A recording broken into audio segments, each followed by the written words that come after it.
Hey everybody, welcome back for the January 2023 Eiyuden Chronicle update. So before I get started, I'm sure some of you saw there was the announcement for DLC number 3 for Eiyuden Chronicle, and essentially we get to pick what it's about. And within that announcement, there was also some character reveals as well. They didn't say anything about the characters, but they straight up showed what some of them look like, and then some of them are kind of hidden, and you just kind of see their the rough outline of their artwork, and that's about it.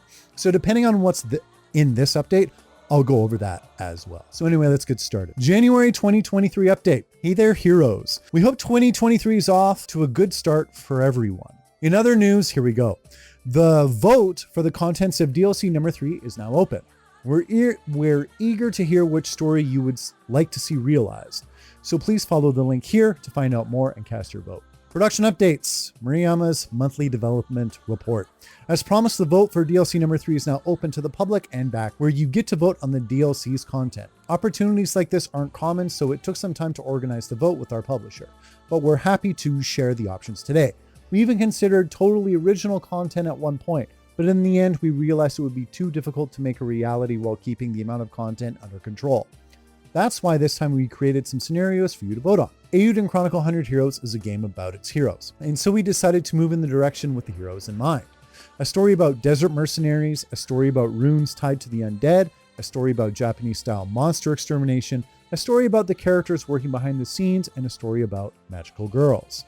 I can't wait to see which one will be chosen, and then once the decision is made, we'll need to figure out the specifics according to a pretty tight schedule, which is going to be tough. We had another idea for a story that focused on generals during a wartime event. That sounds pretty cool, but it was dropped as the relevant characters would not be included in the game's initial release. Ew. For the same reason, we also dropped a story plan that revolved around Leon's martial arts training, as there would have been a problem with the character's release timing. Interesting. Maybe we'll just give Leanne a separate fighting game of her own. LOL. Please vote for which story you would like to see, and if you have any ideas of what each story will be like, then please share your opinions with us via Discord. We're from the team. Happy New Year 2023. I hope you're looking forward to the year to come. For a change of pace, I thought I'd share some of the development team's New Year's cards. First up is one illustrated by S.A., a designer on the character team. Oh, Malor. There's no character art there. Oh, we got some new of Sign Kesling and Noah. Isn't the way she's giving the peace sign / bunny ears with both hands really cute? Next up for number 2, illustrated by a designer on the 3D team, we will call T. Yeah, it's pretty cool too. Oh, a little mascot there.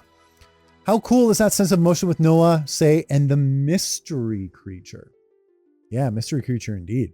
Man, I wish I still had the youth to fight like these two.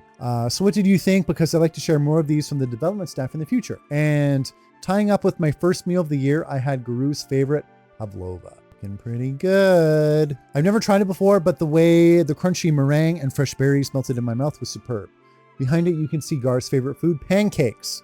Those were delicious too.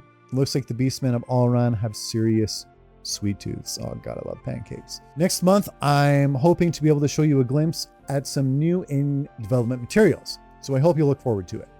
P.S. We're receiving a steady stream of responses from our premium backers from the end of last year. With your enemy designs, city item designs, and pet photos, etc. But if you haven't gotten back to us yet, then please do. If by chance you haven't received an email from us, then please reach out. Catch you next time. That's it. I swear to God, they said there were going to be some screenshots this update, but apparently not.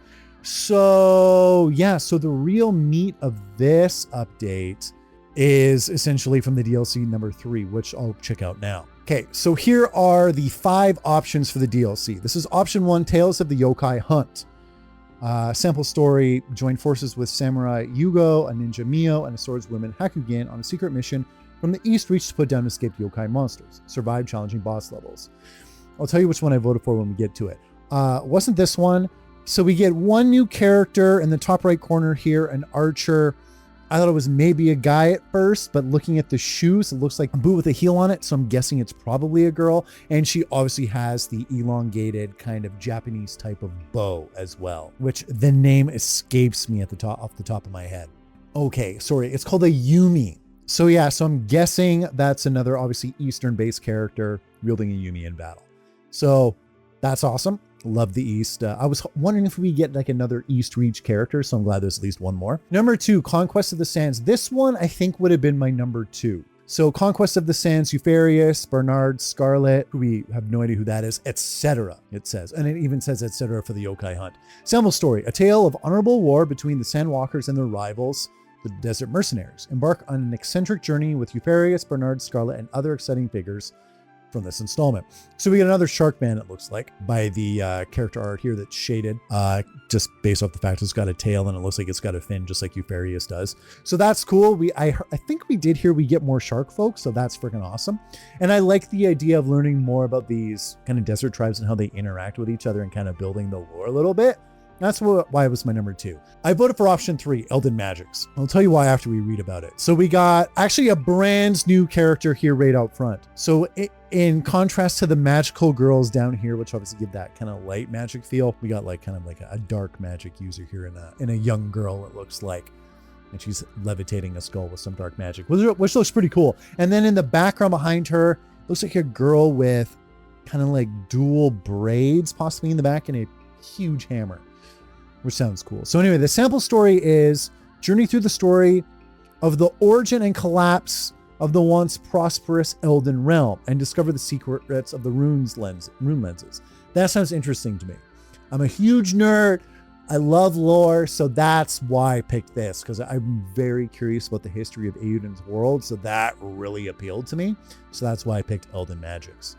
The collectors will not want to miss the supernatural story involving Marcus, Milana, Quinn, and other mysterious characters. So I'm guessing that's possibly Milana up here. So that's sick. Option 4, Kings of the Neighborhood. Dr. Cork, Code L, Frida, etc. We've seen all these characters except our cook in the background here. Sample story, partake in fun town activities with Dr. Cork, Code L, Frida, and more. Entertaining characters roaming around the town where Noah's Alliance is headquartered. Play against the most challenging Bay Goma game opponents, test your culinary abilities in cooking battles, and try new Eiyuden Chronicle minigames. I mean, more minigames sounds cool, but for me, lore trumps minigames.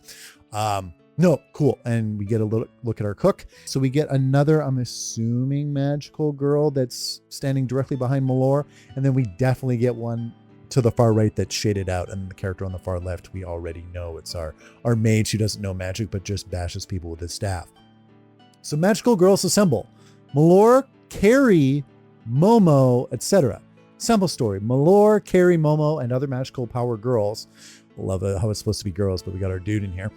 Set off on a hilarious story that is too cute to pass up. The alliance forever changed after a bit of girl power was poured into the mix. Face off against mind-bending, unique battle scenarios, and leave it to the magical girls save the day. That one actually does sound kind of interesting too. Yeah, so we get 1, 2, 3, 4, 5, 6, 7 characters we haven't seen hide nor tail of before.